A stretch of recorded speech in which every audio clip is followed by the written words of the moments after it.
Easy money, Q. Yeah, what? Put some weight on there.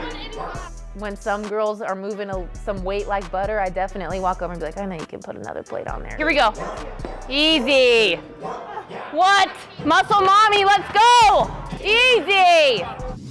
We did what needed to be done. We did the three-peat, we set the records. We made history. This year is more about celebrating one another. There's nothing that can break this group. It's about playing with a lot of joy, being present every single moment. The biggest honor is just to continuously grow the sport. Every single year, there's just more and more people watching it. We have set the standard, and there is something beautiful in that. It's going to take everything we got, and we're going to have to work really hard for it. Everyone here likes that grind, and they like that can they do it type mentality, and we're always out to prove it.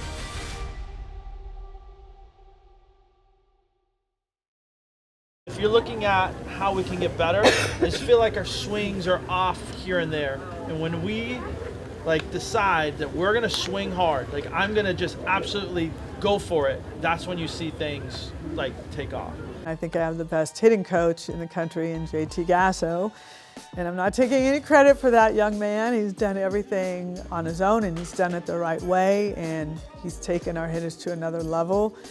I love JT Gasso because my relationship with him, not only is it about softball, but it's about life. I feel like he understood who I was when I came in and didn't try to change it. And it's something that I've really respected. We respect each other, and we can talk hitting, and we can talk about anything in life. That relationship that we've built together is something that I think that other coaches should take note of. One of those jobs is score first. If we can score first, your win percentage is insane. JT Gasso is one of the smartest coaches I've ever met in my life. He does so much research on everything with hitting, the mental side of the game, angles, but he's also really fun to be around. He loves to be loose, but take things seriously. So when you have coaches behind you that aren't just yelling at you and pounding you all the time, but just letting you be joyful on the field and just have fun, you're always gonna play better because you're playing free. Knowing the hitters that he's created coming in, I was like, whatever this guy wants to hear, let's do it. Nicole hammers one. Get out of here. It does. It's gone. Oh, baby, what a blast by Shea Knighton. There it goes. Jocelyn Allo hits number 96.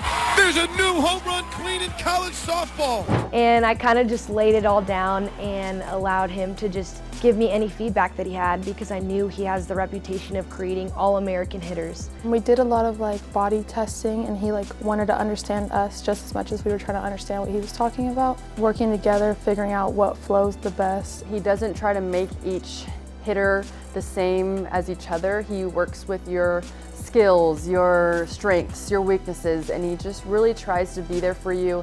He always knows what's going on in my mind when I'm hitting. He knows when I'm confident, when I'm not confident, how to fix me when I'm not confident. A lot of it is just molded to you, and I really appreciated that. And it was the first few weeks was just finding what works and what's comfortable for me. He wants to hear from you because you're the one doing the action, and he does a great job of that. He's not going to give you anything that he thinks will hurt you. He's trying to do everything that will rise you up as a player, and you just have to understand that and get over the frustration, because it is frustrating at times, but once you keep going and just being coachable, it unlocks different things.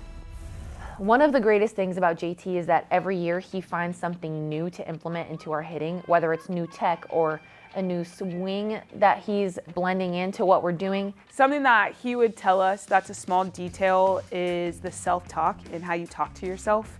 And it's kind of like you're imagining what would you say to a friend. And more than likely, we talk to ourselves way more nice when we're talking to a friend than we would be talking to ourselves. So that small detail that a lot of people don't realize can really help grow you for later in life, and especially right now for the game of softball.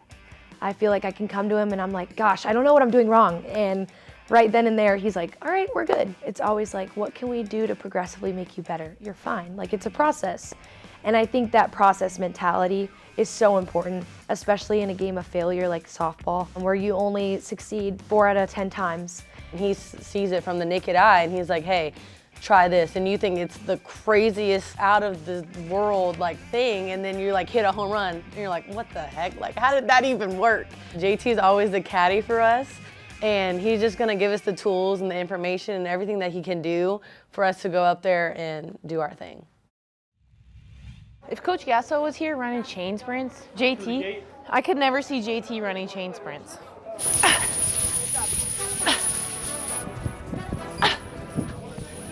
Woo! Fire! Not only do I pride myself on being strong mentally, but being strong physically is something that changed not only my softball career, but like my whole lifestyle and my whole approach on things, and be able to just have fun in the weight room and crank the music and just get after it. Like, I love that stuff. Can you warm up? There's an inner animal in her that just comes out, but she's fun to watch in the weight room. I know there's no slacking off with her. She keeps everybody accountable. Okay, what do I want to do now? She gets after it in the weight room, and it's fun to watch. And then I feel like some people like look at her like, oh, I want to try and go up too, like up my weight. Easy money. Yellow day. 105 on a light day. You can hear her a lot when you're doing an exercise. Easy money, Q. Yeah, what? Put some weight on there. When some girls are moving some weight like butter, I definitely walk over and be like, I know you can put another plate on there. Here we go. Easy. What? Muscle mommy, let's go. Easy. I love being able to make my teammates better. If I'm gonna be better, I want people to go with me. Here we go. Yeah, finish. Fire. I have seen Kinzie Hansen in the weight room. She'll do a little bit of flexing here and there. Really is a great example of what hard work looks like in the weight room. We all love to go to the weight room because it has something to do with softball, but it's also like, we don't have to throw the ball. We don't have to be like running in the dirt. It's like kind of a stress reliever for us, and we get to be angry and yell and scream, and Hansen's over here like front squatting like 400 pounds, and we're like all getting hyped for her. I love when women celebrate each other's successes and women celebrate each other's strength, mentally and physically, because it's beautiful. It's beautiful to have big muscles and be able to do what we can do. Hot girl spring, hot girl spring. This summer, if I'm not absolutely shredded in my bathing suit, I've definitely thought about in the past couple years what it would look like for me to be a strength coach and what I could do with not only women's sports, but potentially men's sports as well, because having a women's strength coach brings a different aspect to the table than a men's strength coach. Not in a good or bad way, but it definitely is different, and it's a different approach. So being able to be a good example for other women and show them that it can be done and you can still be feminine doing it. Yeah, you better watch out if she gets hired. I think she would be fabulous. I really do. I think she'd be fantastic. She does have the voice. She has been voted as one of our captains. So people are listening and people believe in what she's doing. I think I love the weight room just as much as I love softball. And that's saying a lot. Get it, girl. We're gonna bark right now. I hope you're locked in. Drop it. On me on three. 1, 2, 3. Woo, woo.